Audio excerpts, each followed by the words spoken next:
Hey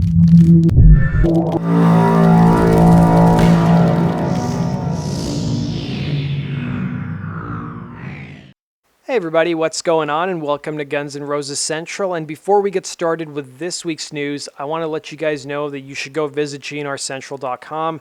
It's updated multiple times daily with the latest GNR news. We've got more resources than your typical GNR fan site, so we have a lot of stories on there you're not going to find elsewhere on the internet. And we'll talk about those stories in this week's news recap. So the first news story we're starting with is that Slash was spotted in the studio. As you can see in this photo, this was taken by his son London, and it looks like that's Adam Day at the actual console. Now, Adam Day is a guitar tech. He's been Slash's guitar tech for a very long time. I think starting in 1988. He wasn't really there around the VR days, but then he's come back as part of the reunion. Now, some people saw this, as this photo is pretty recent, and thought maybe Slash is in the studio working on new material for either Guns N' Roses or The Conspirators. We know there's not going to be a new Conspirators album anytime soon. And Guns N' Roses, who knows if they're working on a new album. We'll talk a little bit about some other clues that they may be working on some new material in a bit. But it turns out that Slash's son London and his band Classless Act were also in the studio, I guess, that day. And they posted a photo on Instagram.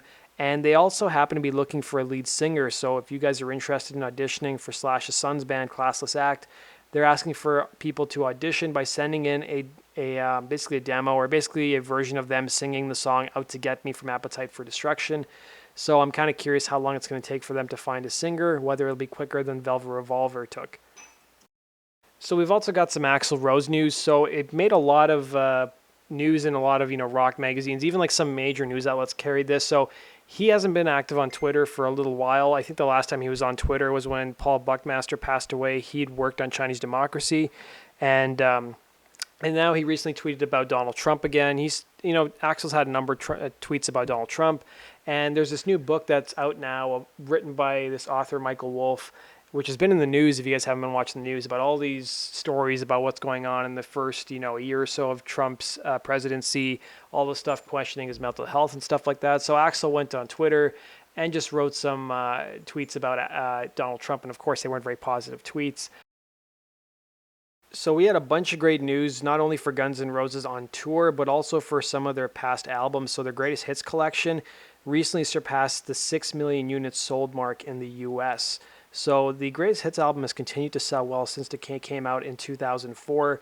Now the big irony of all of this is that Axl, Slash, and Duff didn't even want the album to be released in the first place, filing a lawsuit against the record company to stop its release.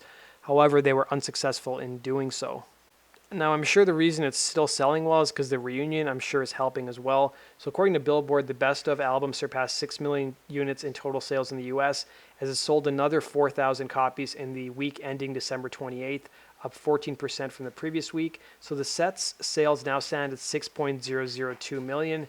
And the album, when it was first released in 2004, peaked at number 3 and spent 425 weeks on the Billboard charts, which is really unheard of, especially for an album that really didn't get any promotion when it first came out.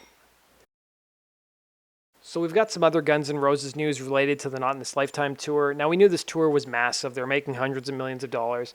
But this week it came out that according to Billboard.com, the Not in This Lifetime tour is now the 4th biggest tour of all time. So the tour to date has earned about $475 million to date in gross sales. If you guys remember, the tour kicked off in Las Vegas in April of 2016, and they played their last set of shows in LA in November of last year. They're going to be kicking off the rest of their tour in Europe starting on June 3rd in Germany. So Guns N' Roses have played to more than 4.3 million fans and headlined a total of 123 shows over 5 continents.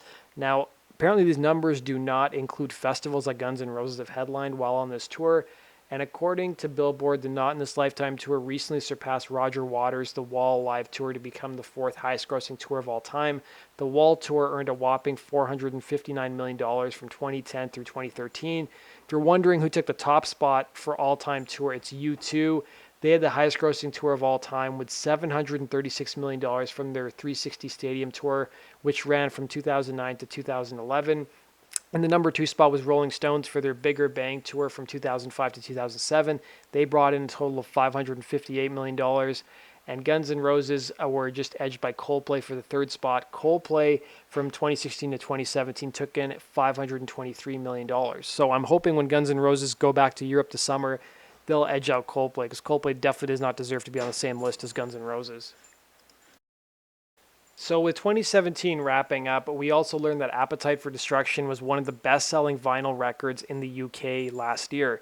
Now, there's a top 40 list that came out according to AMP, and Appetite for Destruction was ranked 29th. Now, when you look at the list, a lot of the vinyls that are on there, they're not from recent albums that have been released. A lot of the albums are old, just popular records. For example, Fleetwood Mac's album Rumors is number 3 on the list. Ed Sheeran's new album, Addition Subtraction, was number 1 on the list. Number 2 is Liam Gallagher's. But you look at the rest of the list, it's greatest hits of Foo Fighters, Fleetwood Mac. We've also got Foo Fighters' new album Concrete and Gold was number 37 on the list. We also had Arctic Monkeys' album AM, which has been out for quite a while on the list. And then there's like greatest hits of Queen, the Unplugged in New York album that Nirvana did for MTV, Abbey Road by the Beatles, Nevermind was number 15, Stone Roses was 14, Bob Marley's on there, Radiohead are on there, as well as David Bowie. And even Oasis, What's the Story, Morning Glory is number 9 on the list.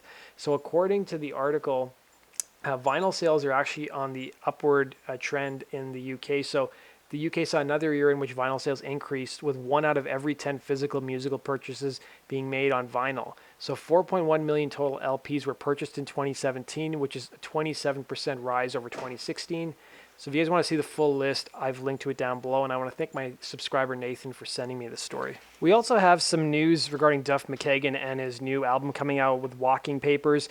Now, remember how I said there's some other clues that maybe Guns N' Roses are writing new material? Well, what's suspicious is that their new album, Walking Papers, or WP2, is set to be released on January 19th, 2018. Now, there's going to be an actual release party for the album in the later part of the month in Seattle.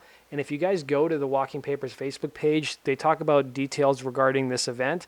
And Duff is not listed as one of the people who's going to be attending the event. Now, the event's in Seattle. Guns N' Roses typically write their music in LA, or a lot of the main guys live in LA, like Slash and Axl, and I think Frank lives in New Jersey. I'm not sure where Richard lives, whether it's in St. Louis or in LA, but it's kind of weird that, he actually wrote the album with these guys, and he's not even showing up at the launch party or the release party for the album. So it leads me to believe that maybe he's in LA doing something related to Guns N' Roses. So former Guns N' Roses bassist Tommy Stinson also gave an interview to Elmore magazine, and he talked a bit about Guns N' Roses.